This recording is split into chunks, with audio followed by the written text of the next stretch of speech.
So excited to have you join us here for this deep dive. Hopefully you were able to see Tithely Next leading up to this, and it's probably why you're here. I'm not really sure how you found it otherwise, but we had a bunch of exciting things at Tithely Next leading up to this that we announced. The big things we'll be talking about on this, which by the way, so many are going to drop in after I say this now, but just as you, those of you who are dropping in now, the big things we'll be talking about here are service planning, which Natalie will be presenting. We'll talk about the drag and drop email editor on the Bree side, both of those Bree side, and then I will be touching a bit on the giving form from the Tithely side. Now, if you watch Tithely Next, we talked about a lot more than that on Tithely Next. The reason we're touching on those are things that you can now use. So we're doing deep dives into things you can use, whereas there were plenty of things we talked about. The worship app on the Bree side. There was the admin batch giving on the Tithely side. Things like that. We're not going to dive deep into those because those things are not live yet.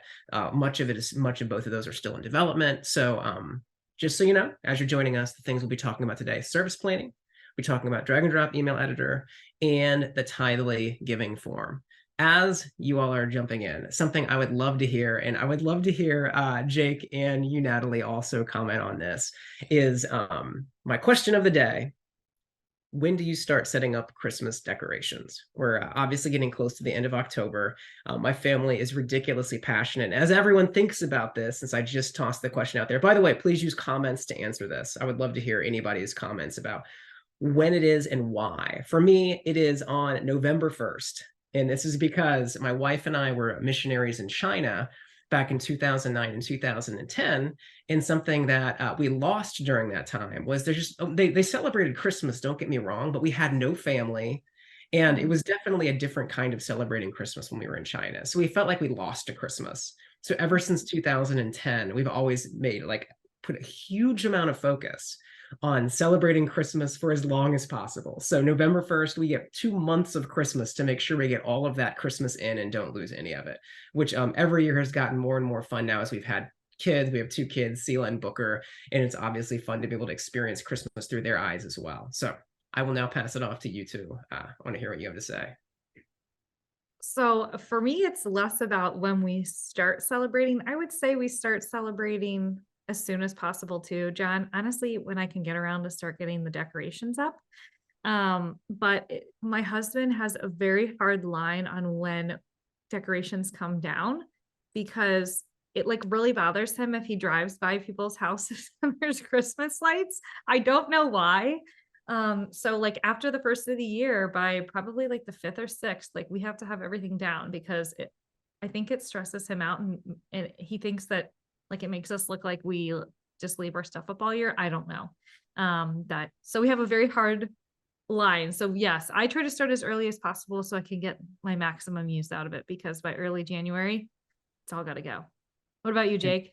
Well, first of all, I got to comment on that. And Jake, I do want to hear yours. First of all, chat's not open. I'm sorry. I told you all to post in chat. Please, you post in Q&A. Get used to posting in Q&A because that's obviously how we're going to handle everything, because chat's not enabled and I don't think any of us know how to enable it. So I'm sorry about that. But anyway, I wanted to comment. I completely agree with your husband. And it's not because I feel like we look like we don't take care of our house. I get so depressed the day after Christmas if I see anything Christmassy and I'm not celebrating Christmas later. So if I have Christmas with my family 2 days after Christmas, I'm fine. Right. The last day I celebrate Christmas, the next day I'm so sad anytime I see Christmas. So I have to have it gone or I get depressed. Sorry, maybe that's what it is. Yeah, it's mental issue. Good to know. Oh, that's great. Gosh, this can be such a controversial topic too. Well, we start, same thing, November 1st, we're going to start putting stuff up. 2020, it actually happened October 1st, just because we were all just hanging out together in the house. But generally November 1st, and we try to get it down by Easter. We're kind of that family, Christmas lights still out, rocking mid-February and March. So we just enjoy it. Kids are still young, just soak up the entire half year around it. So. Oh, I love that. That would be me too, Jake, if I was allowed. Well, we have our 2 PMs here. Natalie on the Bree side, Group PM on the Bree side. I'm John Holtkamp, Group PM on the Tithely side, which is finance as well as comms like church apps and sites. And Jake, who's obviously the one that has any idea what's going on, because we had chat disabled and I was just like, well, I guess that's gone, and he enabled it. So now chat's open. So if anybody wants to post anything, we have chat open here today. You can post anything you want chat wise, like, wow, Natalie, that's awesome, that type of chat. If you have a question for Natalie as she talks, please post that to Q&A. While Jake will try to keep his eyes on things, he's really going to focus on Q&A for actual questions you have. Natalie's going to go through two different things, which I've already mentioned, which is service planning as well as drag and drop email editor. And then I'm going to go through the Tithely giving form.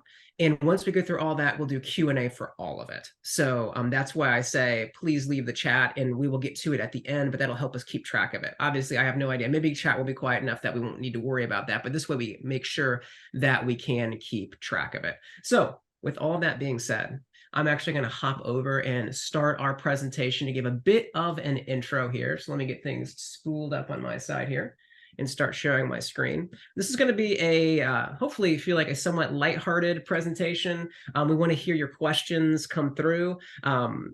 We're either going to do what I say is the thing you should never do. We're going to actually switch who's sharing the screen. In the past, sometimes we've been super strict about, all right, John, you're going to present everything, and Natalie, you just have to say next slide, next slide, next slide. I'd prefer just to let Natalie control her own slides and I control my own slides. So we're going to be that lighthearted.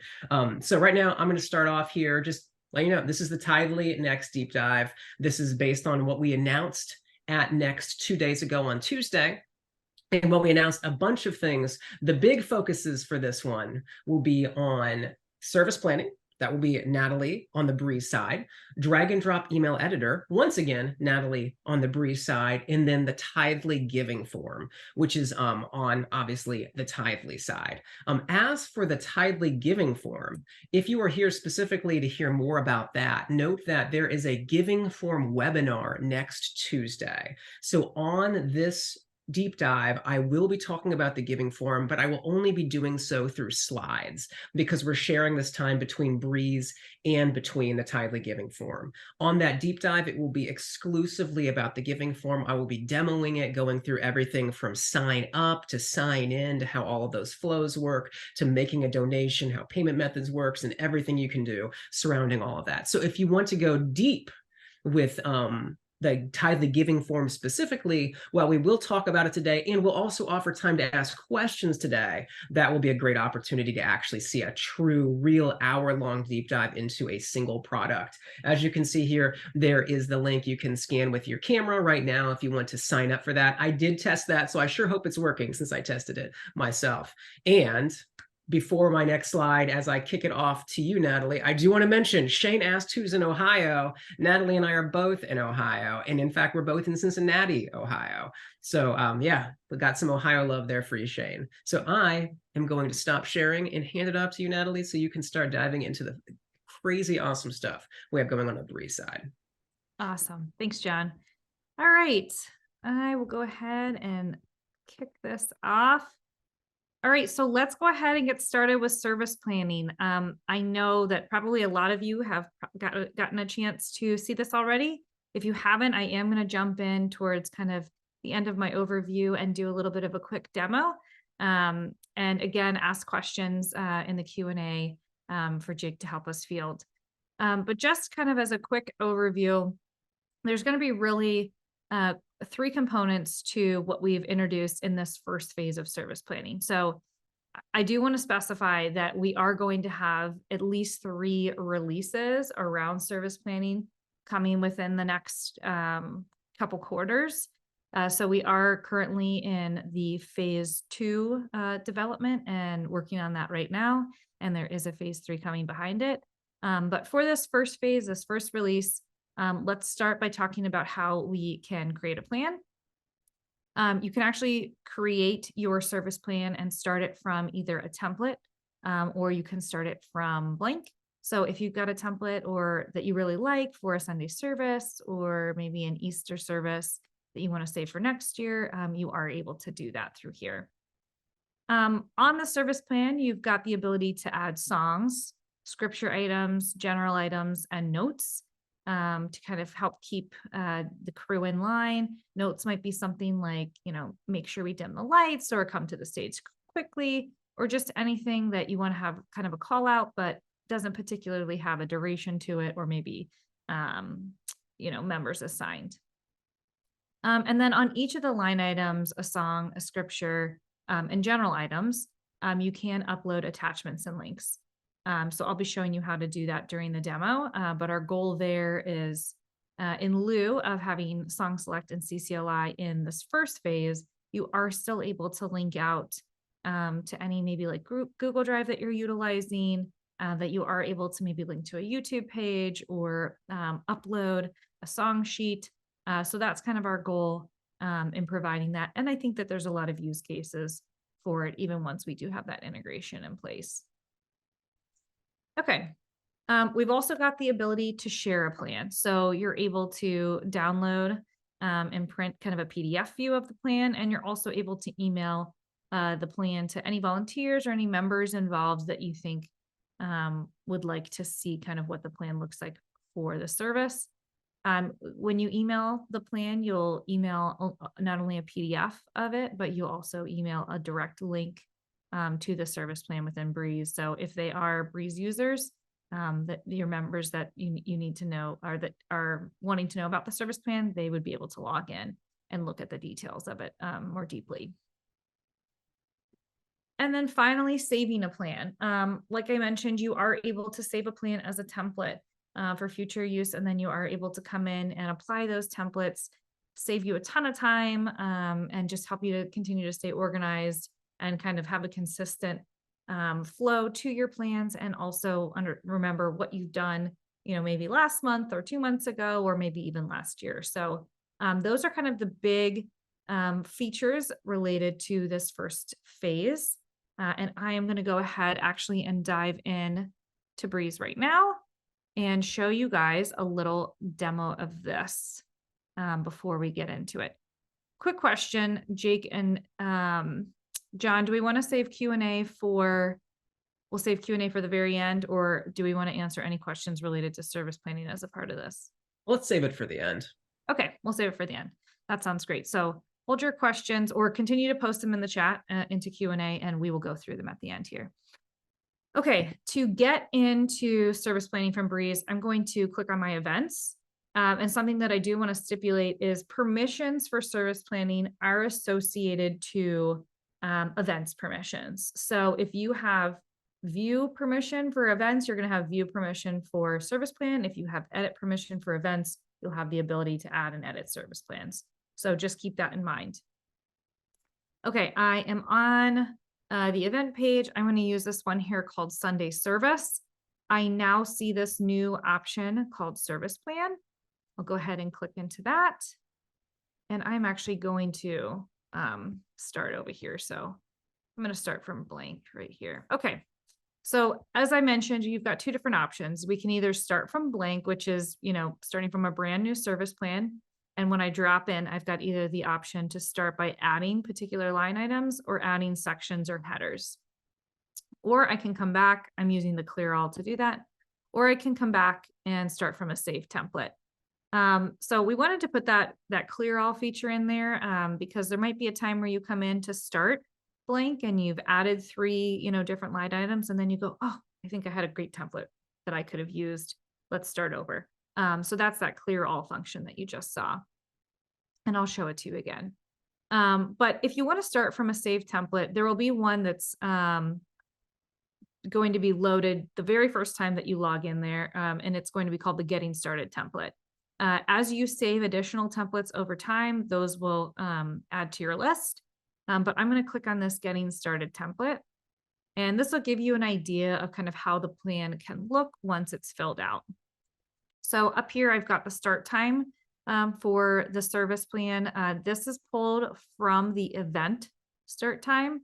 And then this duration here is going to be calculated by the duration of all of the line items that are associated to the plan. And then we've got our different sections here. So I've got section 1, I've got 3 line items associated to section 1. I've got section 2 here with another 3 line items. I'm able to come in here and let's go ahead and add a song, Amazing Grace. I'll put the duration in here for 2 minutes, 30 seconds. Sing loudly, please. And we'll put that in C. Upload an attachment. If I wanted to, I could go ahead and put like youtube.com on here. link. Oh, I got to do HTTPS. Sorry. This is the danger of demoing live. Okay. And then I'll go ahead and save. And now we see Amazing Grace. I've got 2 attachments. I'm able to hover over that, and then I can open these from here. So if I click on this, now I should be in YouTube. Okay. And then you also saw that the duration was added, and that updates kind of the overall duration of that section and the overall duration of the plan. You are able to also come in here and obviously delete line items by clicking the trash can next to them, or edit line items. So I'd actually like you to sing quietly. And now I can update that, and this description would be updated. I can also move line items between sections if we decide that we want to do Amazing Grace in section 2, or I can switch the sections altogether just to make it really easy for you to organize and move things around. If I want to add a new section header, I can choose to do that either at the end of section 2 or section 1 that I've moved down here.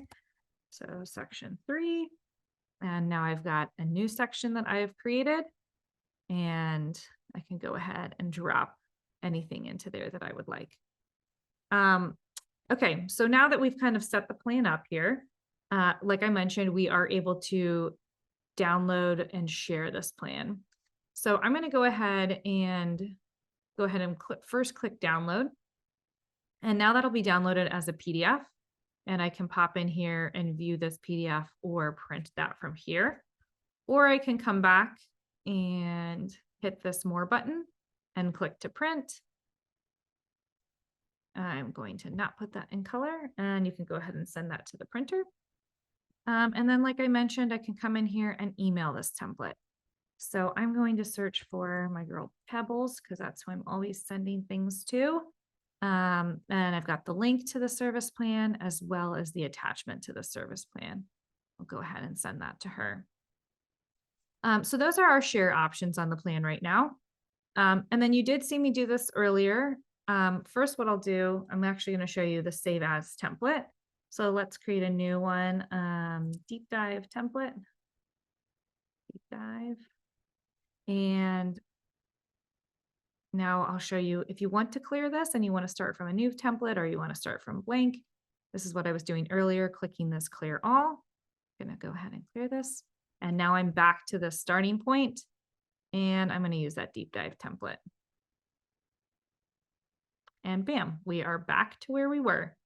So that is just a really quick demo overview of the service planning functionality. A couple things that I do want to call out that I kind of mentioned at the beginning.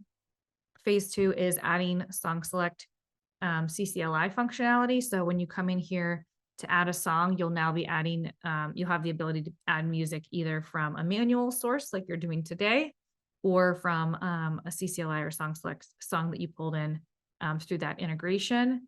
There will also be a new song library that will be added to this menu.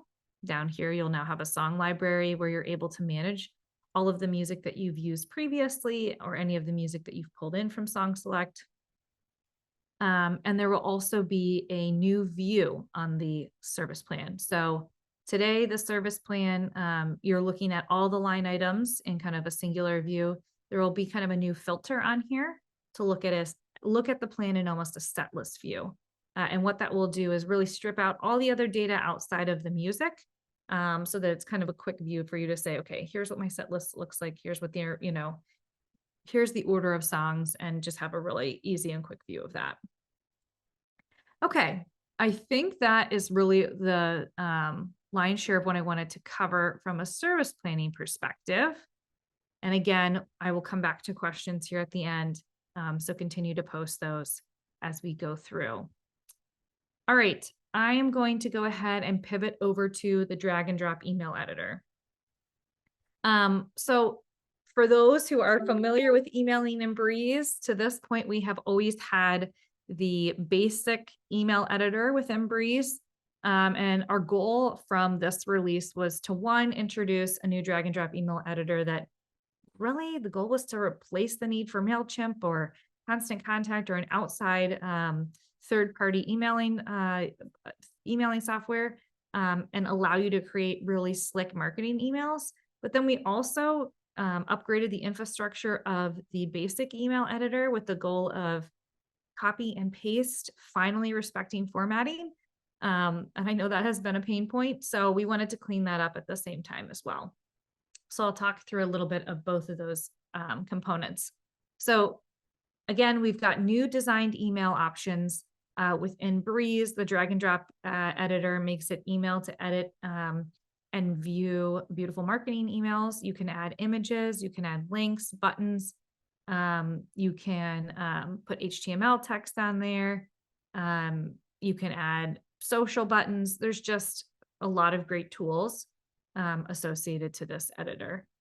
We also have some AI functionality built in with our smart features. So if you want to rewrite a header or some of the content in like the body of your email, I'll show you a couple of neat and quick ways that you can do that. You can also create and save templates within the email editor. So we will have, I think we've got about 20 plus templates preloaded from the Breeze side that you're able to choose from. We'll update those periodically, seasonally from time to time. But those will be out there for your use.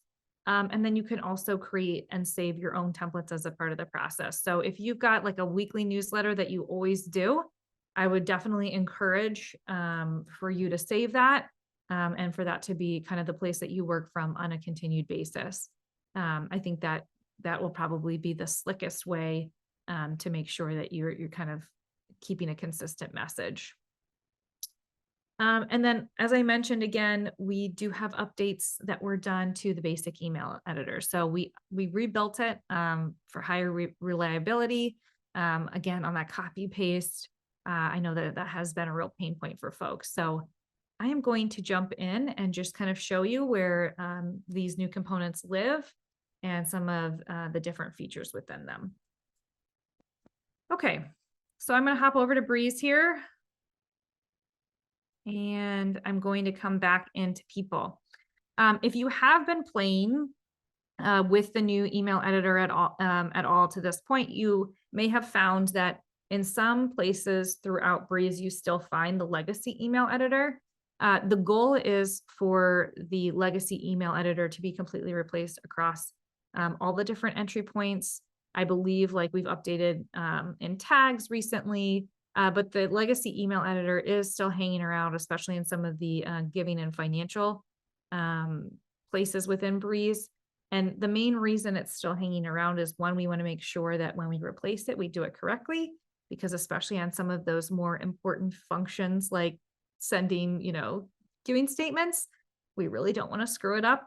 But there's a little bit more complexity there around attaching the statements, et cetera. So the goal is that all of the editors or all of the entry points will be replaced with this new editor view. So I'm going to come into People Beta for the purposes of this demo and select the recipients that I would like to email.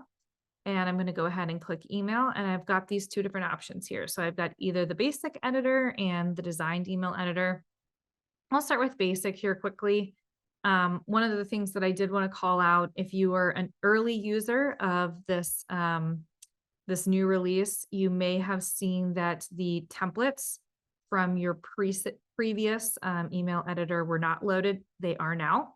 So all of your historic templates should be in here and usable in the basic email editor. So if there's something that you built out before, you're able to use it through here. You're still able to do mail merge as well. Upload images, attachments, format text, really, all of the basic functionality within this editor. But again, the copy paste should be working for you now.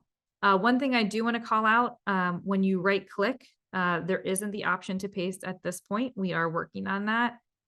So I would suggest if you are going to be pasting to use your short keys like Control V or Command V if you're on a MacBook. So just keep that in mind. Okay, I'm going to pop over to the designed email editor. So when I come in here, we've got your templates. I've got a bunch of kind of broken templates in here because I was doing this as a part of testing, but yours will look much more beautiful than mine. And then you've got all your Breeze templates down here. So I'm going to go ahead and choose, I always do the Halloween one. I'm going to choose this New Year one because I'm ready for 2024. Okay, I'm going to hop in here. You'll see at the top, I have my recipients similar to how kind of the basic email editor is laid out. Update my subject line, testing. And then, okay, some of the cool functionality you heard me mention smart features. I can hit, if I want to go ahead and highlight this heading here, I can come over here to smart headings and hit get suggestions. And it will rewrite my heading and give me a couple of different suggestions I can use to generate a captivating email heading. So ring in the new year with our special service. Awesome. Rewrite that. Similarly on our text editing here, the features that you're familiar with, like hyperlinks and mail merger there, but you can also use a smart text. So I can, simplistically, I can fix the spelling and the grammar, but I could also summarize the text or rephrase it or make it formal or friendly. Let's make it really friendly, and it will rewrite this for me. Hey there, let's ring in the new year together. Join us online. Da, da, da, da, da. So just some really neat ways to help you remove writer's block, make it a little bit more fun to generate these and, come up with your different mailers and your different newsletters. You'll see I can pull and drag in different components like headings, columns, images, buttons. One of the things that I did want to call out, and if you've seen any of my demos and kind of the knowledge base, I called this out as well. If there are items that you don't think look good from like a mobile perspective, and you're able to toggle between the two, so you can kind of get a preview of what this would look like being read on a mobile device.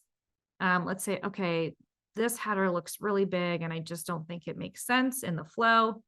I'm going to go ahead and hide this on mobile. So that will no longer appear if it's being read on a mobile device. Same thing on desktop. I can decide that shouldn't be shown on desktop. So every component on the email can be either hidden or shown between either a desktop or a mobile device. As with the basic editor, I can choose to send now or send later. And I can update the email address I am sending from. And then again, I can save these templates, right? So I'm going to do Natalie's deep dive template. And I'm going to save that. And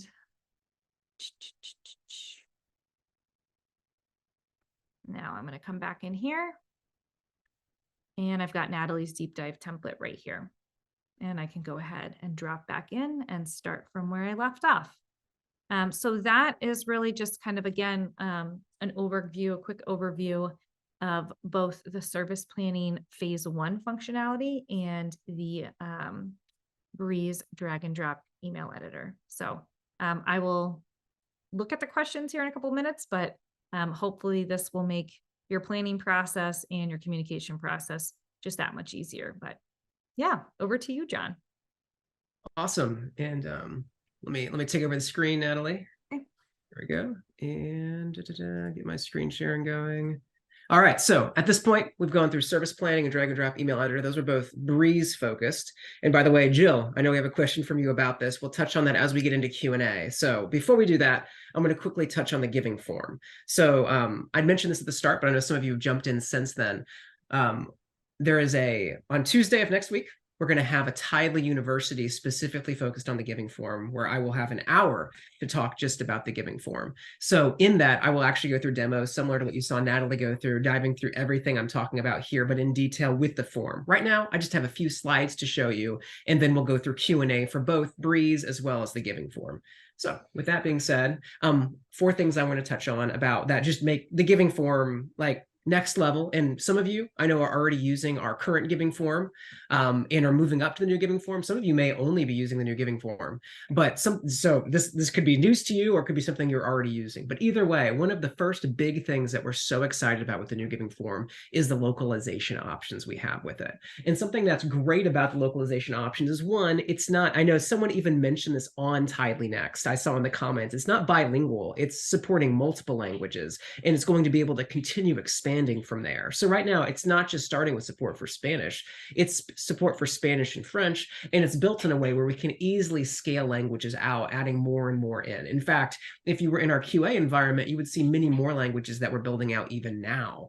We have more like 7 in there that we're building out. So this is something where it's very easy for us to scale it as soon as we have needs from churches that want it. And that's really what the basis is. So if even one of you watching this, if you have a language that you need for your church, you absolutely should reach out to us, let us know, and we can work with you to make sure we get that language included inside of the giving form. But right now, as it is Spanish and French that are available within the giving form.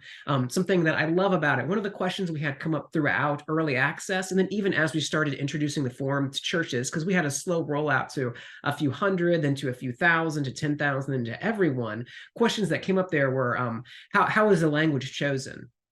Churches would often ask, like, why can't I pick what language my form should show in? And that's because the form is shown based on the browser or the platform that the donor is using.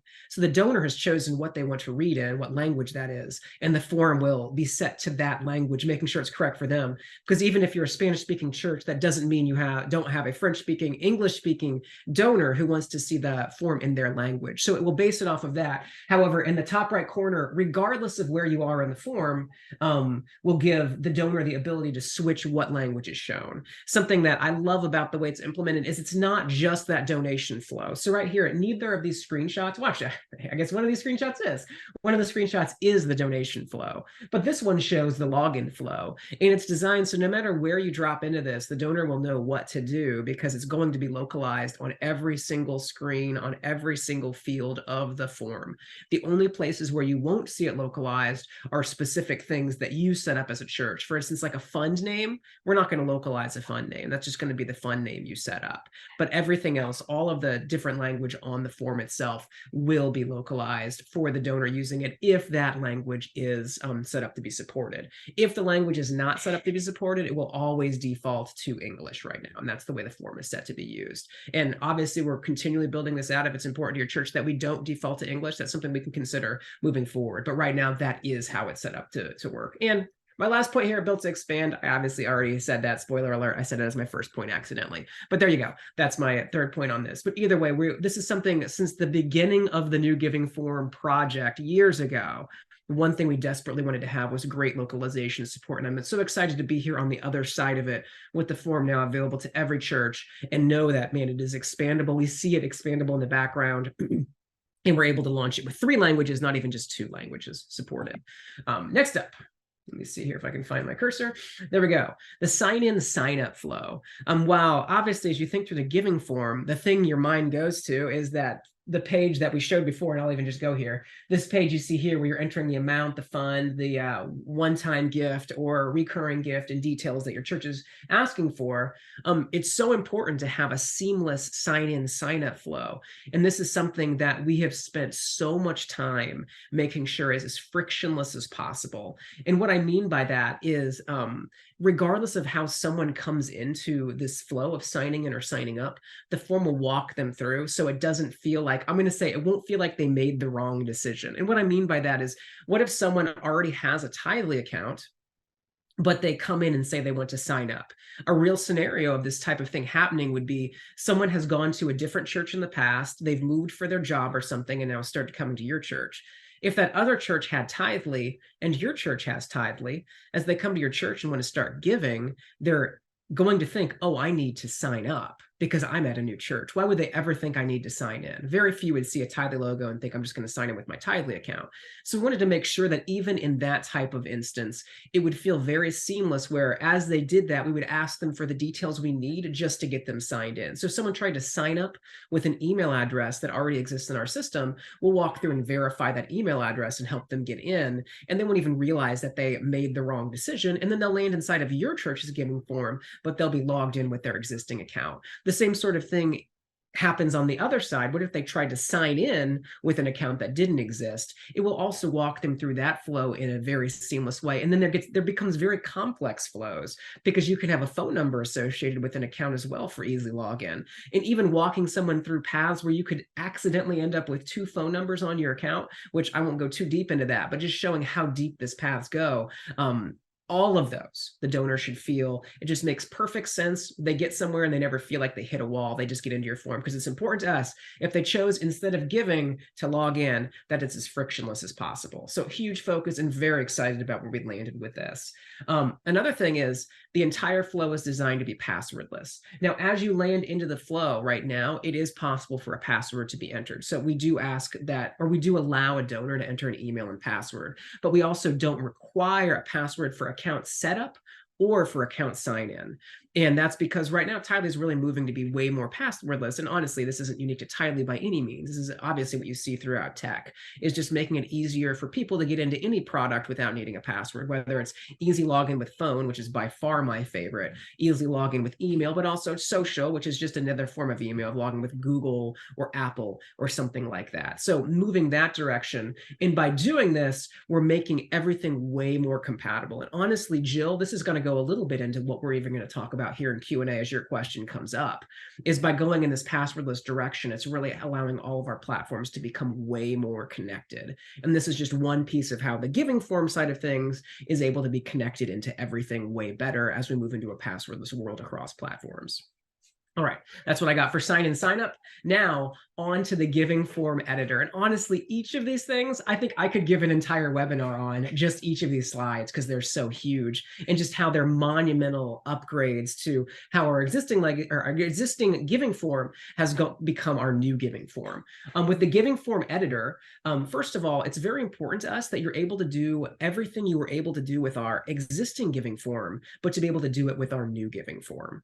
And I say here parity with our older giving form because of exactly what I said. We want to make sure that you can do either, if you want to set up a memo field, a member ID, all of these things that you want to, even a custom member ID, so you can repurpose that member ID field, all of the things that churches are doing with their giving form. We don't want to block you from being able to do those things with the new giving form. But also it's important to us that as you move into the new giving form, that those settings are carried into the new giving form. So as you go to use the new giving form, if you haven't used it yet, what you will find is as you go into your giving form settings and your giving form styling, you're going to find all of your settings from the old giving form have been carried over to your new giving form.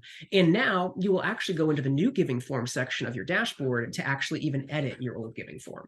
So everything is now handled through the new giving form editor, which is awesome because it makes it way easier to do everything, which that is because, as my second point here states, there's a live preview to help you visualize the impact of changing settings and styles within your giving form. So over here, we have the giving form editor here. So as you go into giving form, you'll be shown a link and embed section, which will be dropped into, which is not what we're seeing right here. That's where you can grab just your giving form link that you can drop onto Facebook. You can even use on your website, your giving form button embed, which is the giving form button you can drop onto your website. Or you also have the ability to be able to create a custom link, which I don't believe I talk about today. I know it's kind of crazy. I don't know what my next slide is, but I can't remember what my next slide is. That's something I'll talk about next Tuesday, is the way you can create custom links. But what I'm really talking about here is the styles, which is going to be the colors you use on the form, the fonts you can use on the form and things like that, as well as the settings. And the settings is really the core stuff we're carrying over for you from your existing giving form. And that's where you can see all of the different settings here listed, grouped, put together more in an intuitive way. But as you toggle these on and off, if you were on Tithely Next and you watched as that video played, you saw little animations play, like a toggle came on and things separated and popped in. Oftentimes any company making videos like that can stylize them, and it's like once you actually use the real product, it doesn't look as good. Let me tell you something. When you use the new giving form, it's crazy because it does look that good. It's 100% accurate just how good it looks as you're changing those toggles and seeing settings change on the form. It just looks beautiful and gives you a preview into what that giving form is going to look like, which is night and day difference between what our existing giving form was like. Because on that one, you did have a series of toggles, but one, they weren't organized in an intuitive way that made it easy for you to understand how they affected your giving form. And two, there was no way to even preview what it looked like as you changed them without saving your giving form and then viewing your live giving form. Now, here's a risk-free way for you to come in here, view how those changes are impacting your giving form, and it's not even changed until you actually choose to save those settings. So couldn't be more excited about how this is so easy to use. And even as you look through the giving form settings to show how we've been able to go through really from a product perspective and think through this, even as you go through here and look at where the settings are, there's an alignment between where the toggles are with where they actually appear on the form. So like there should even be, as you go down, it even makes sense how things appear in there, just to make it as intuitive as possible and feel great to you as a user. Oh, I do have custom links here as the final point here, which is something I'll really dive into on Tuesday. But you also have the ability to create custom links for your giving form. And this creates versions of your giving form that you can create either for one-off usage, or it could just be indefinite usage, but it's like a second version of your giving form. So you could say, okay, here's my giving form. I want that linked on my website, but I also want a version of my giving form that doesn't have recurring giving on it, because I have a missionary visiting this week and we just want a one-time gift for them. And we don't want people to accidentally set up recurring gifts.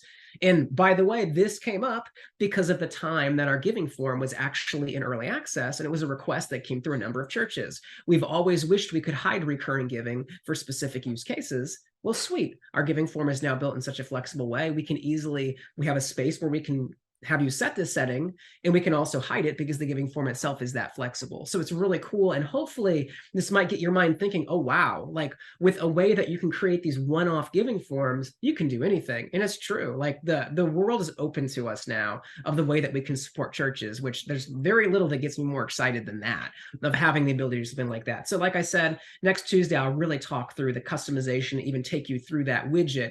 And even now it's in its infancy of like the things you can do with it, but it's very exciting to think about everything that will be possible as we start digging more into that. So for my final slide, payment methods. Obviously, the giving flow is huge. And this is where you're setting up the amount you're giving, the cadence you're giving at one time, recurring, whether you want to cover the fees, all of that information. But a big part of making a donation is obviously setting up that payment method for the first time. Now, in future times you give, unless you want to change the payment method, you won't have to do anything. But now we have completely rebuilt how payment methods are handled. It's more secure now, and it's way more streamlined for donors, which is phenomenal. And what you see here are really just, it's the same flow, choosing two different paths. One is the path of setting up a credit card, and the other is setting up a bank account. In this case, you see US bank account. I'm actually using my own account. You can't see it here, but this literally is me at my church giving.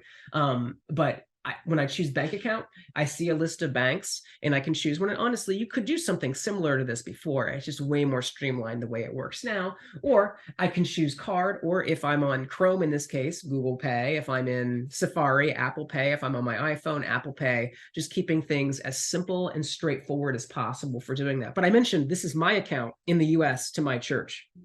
If you're a church in Canada, someone can come in here and they're going to see pre-authorized debit here. This is a huge win of being able to support pre-authorized debit in Canada. And because of this new flow with payment methods, we're able to open the door for all kinds of new payment methods. Obviously, the big new one that we talked about at Next was pre-authorized debit in Canada, but the door is now open as we start opening this up other places on a daily basis. No joke, this morning, I'm excitedly going in and seeing how more and more people are using pre-authorized debit to give to their churches. And I'm not joking, literally this morning, literally the morning before that, it's really exciting to be seeing this, as obviously the giving form is now just launching out to these churches. Churches are starting to use it, and donors are starting to be able to use pre-authorized debit. It's so cool to see it being being used. In the US, as you saw me using US bank account, also there's way faster settlement times. Now, instead of a 7 to 10 business day settlement time, we're down to a 2 to 3 business day settlement time. So those donations that come through on Sunday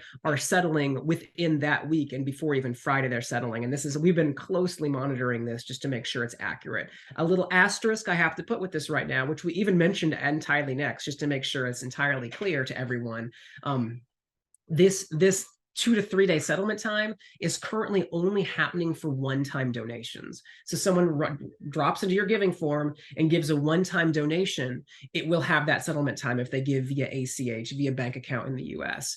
Moving forward, by the end of the year, we're hoping to have all recurring donations processing this way. They don't need to be reset up. They will just be processing this way. So it will automatically happen. But we're in the process of converting all recurring donations over to working this way, which is obviously something we need to be very careful with. Is why it's taking time, and we can't just snap our fingers and make it happen. But it is happening. And honestly, if you ask me what the biggest thing I have going into the end of the year is now that the giving form's out, it's absolutely reoccurring and getting everything set up ready for this. So that was 4 things on the giving form front.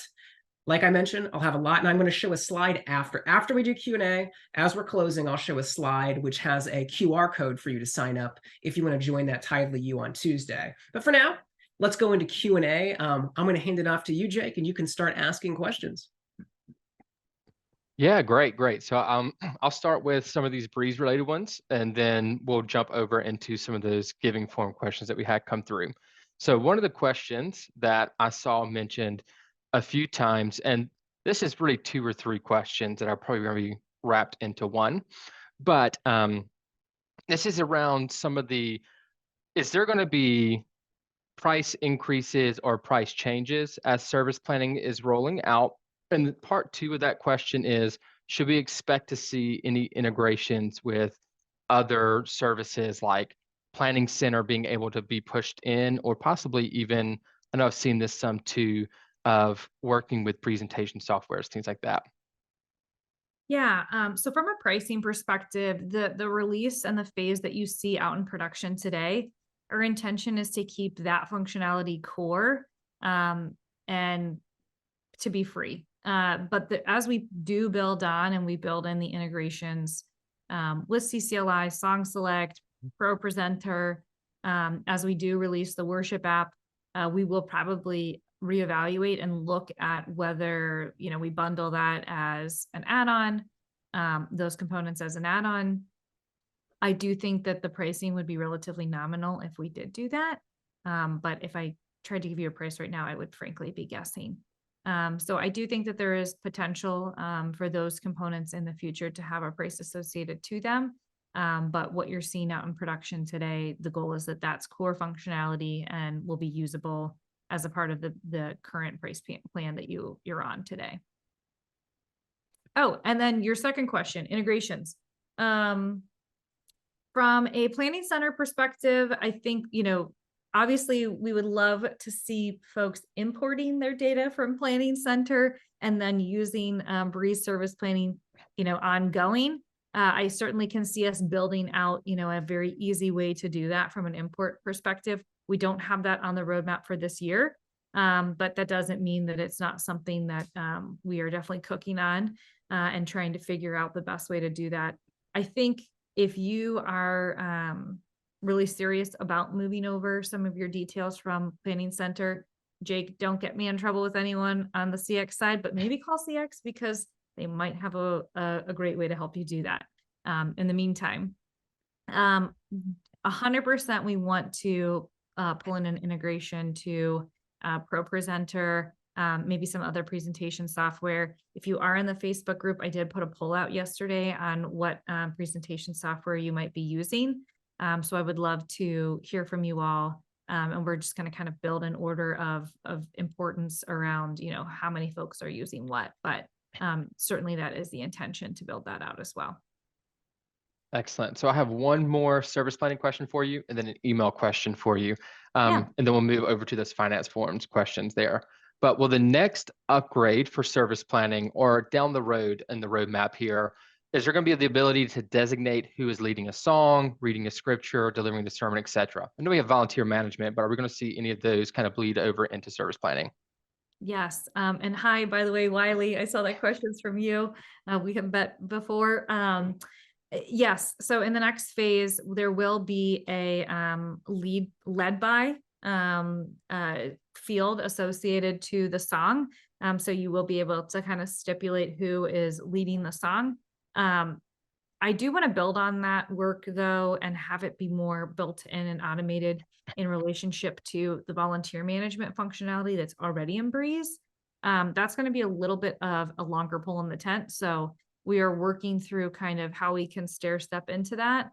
But in the next coming phase, yes, there will be kind of an assigned leader field that you're able to put on songs. But we'd also like to tie that into the volunteer functionality that we currently have. But that might be a later phase. Thank you. That's exciting to hear. Exciting to hear Yeah. there.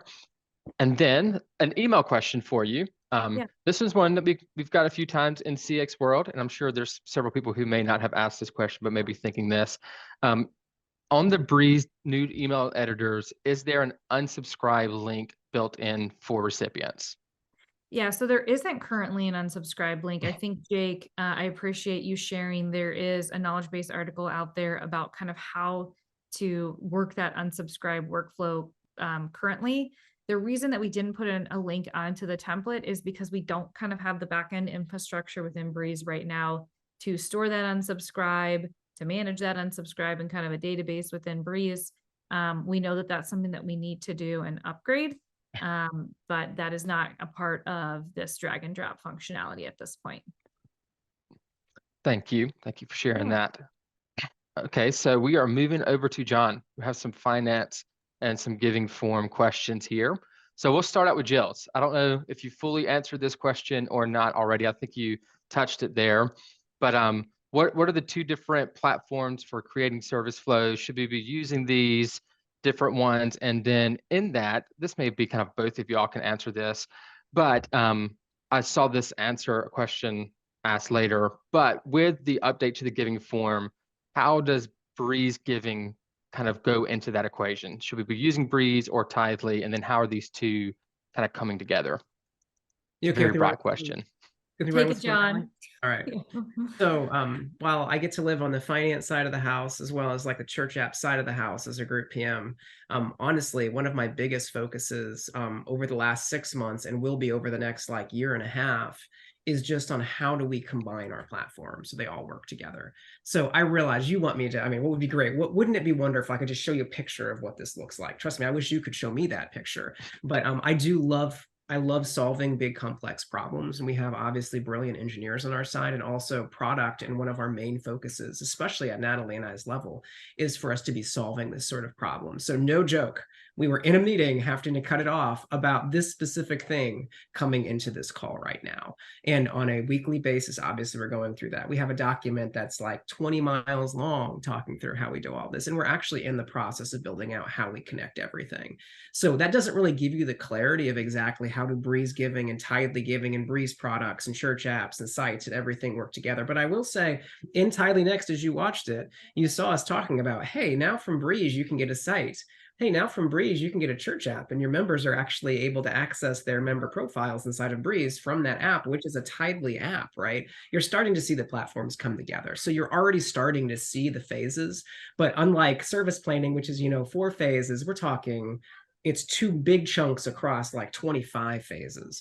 So the good news is this is not me speculating. You're seeing it happen, and you're seeing us confident enough to talk about it, and you're going to see things launching. By the next, you will actually see us launching these things. And I told Dean and Frank, the CEO and COO who speak at Next, a few weeks ago, I'm actually the most excited I've ever been about the next, whenever that is. I don't know what date it'll be, just because it's going to be so much fun to see this sort of thing land, see how service planning is landing and all this. Oh man, it'll be fun to see how it all mixes. So that isn't an answer. And in fact, maybe I frustrated you more. But what I can say is the thing I'm focusing on the most right now is exactly this problem. And we do have solutions. And I'm looking at you because I'm confident that we know what we're going to do. We just need to get really, it's more the UX now than it is actually the feasibility of it.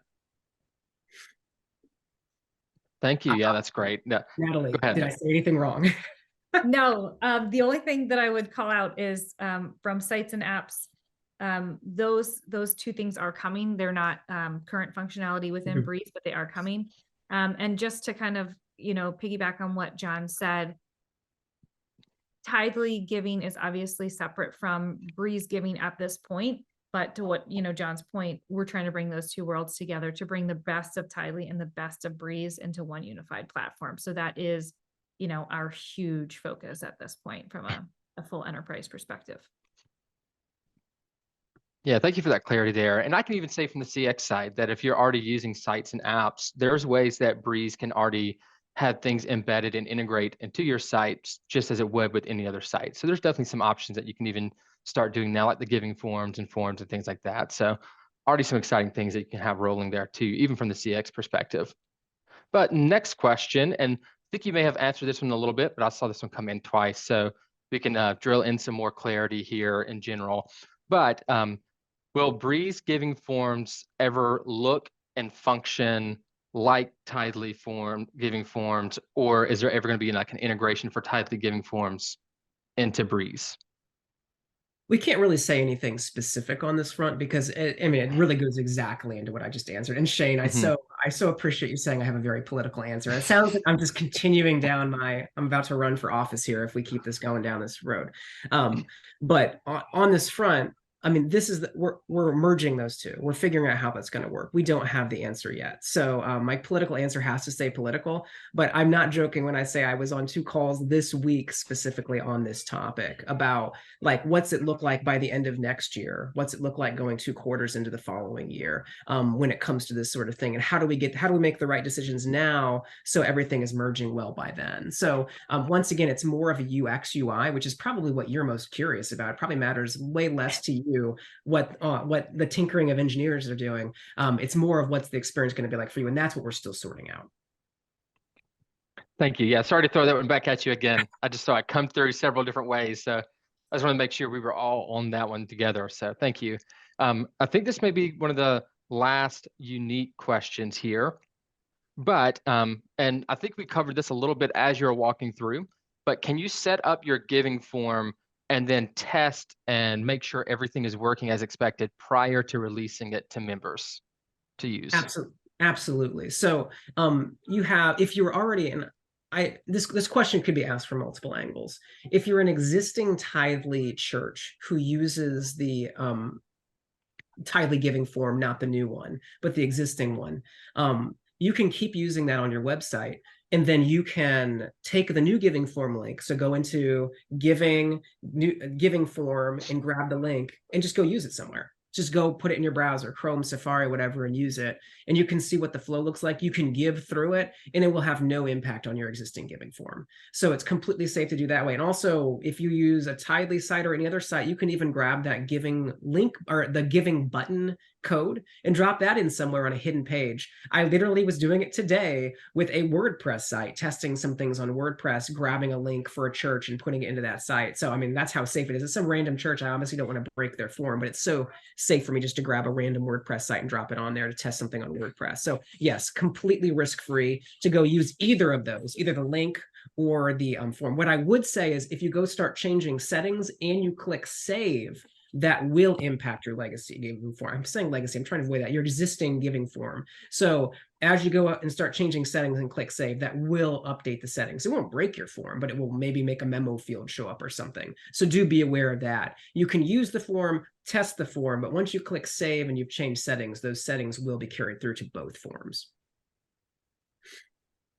Excellent. Thank you. Thank you. And I see Shane came in here with a question right at the end here. Is there anything that our Breeze and Tithely family can do, or a place where they can kind of provide feedback or help in this process as these products are being developed and built? Well, I'm glad you asked because my next slide has canny feedback right here. If you use the button in the bottom left corner of Tithely, and honestly, I can't say where this exists on Breeze, or even if it's through The Canny. Breeze Facebook. We are Okay. hot and heavy in there. Yeah. All right. So on Breeze, use the Facebook channel. We have Canny, which is the feedback. We have feature feedback inside of Tithely. So the bottom left corner of you'll have a question mark, and you can navigate through that to leave us feedback. And the product managers on the Tithely side read that feedback. And I can tell you, I know I'm kind of crossing over into a new area of church apps, but I can tell you in the last 4 weeks, we went through all of the Canny feedback for the chat function of church apps, spread it into a grid, worked with our designers, and then started talking with churches about all the changes we're going to be making. I say that just to say we take that feedback seriously, and it actually does influence the future of the product. So on both sides, whether it's Facebook or whether it's Canny on the Tithely side, that does matter and is important to us. And honestly, Jake, as I transition here, I want to make sure you were actually done because you implied you were. That's it. That's all from our side. Awesome. Also, if you need to reach out about anything, I have support at tithe.ly here. Honestly, we also have support breezechms.com. I don't have an email address here. So should I have another email address here for support, or should we just keep it at support at tithe.ly? I'll drop the Breeze support email in the channel, in the chat. Awesome. So also the support.breeze and help.tithe.ly, those are actually for our KBA spaces. And what I mean by that is that's where you'll find our knowledge base articles. So if you want help with service planning, drag and drop email editor, or the new giving form, you'll obviously go to the help.tithe.ly side. For the Breeze service planning, drag and drop email editor, you'll go to support.breezechms.com, and you can go there and look up the knowledge base articles about any specific questions that you have. Our CX team does an incredible job keeping all of that updated, and it's something that we work closely with them in product, but they deserve all the credit for. I just know how much work they're doing and what a great job they're doing, since I get to work alongside them, as Natalie does as well. So that's where you can go to look up details there. Also, like I mentioned, Canny for feedback on the Tithely side, as you want new features added into the giving form with it being as flexible as it is. And in the Facebook channel for, or the Facebook, my goodness, I don't know how to say the right words, Facebook group for Breeze, for being able to chat about anything you'd like to see from service planning or drag and drop email editor. And I promised you this. Here is that, signing up for the Tuesday giving form, Tithely U. This is that link. So if you want to join that webinar to hear more about giving form, this is an hour-long webinar where I will be walking through the slides I just showed you quickly, but then also taking probably 30 to 40 minutes just to talk about the giving form. And the entire company has seen me do this before, so they know I can do this. I can talk forever about this giving form. I'm passionate about it. I've been in it for years now. I'm just showing you every little thing about it. I'm so excited to show it off to you. So use this to be able to register for that if you're interested in it. And I think with that, we are done. It's been so great having you here. If I don't see you next Tuesday, then for those of you setting up Christmas decorations in a week and a half, I'm so happy for you.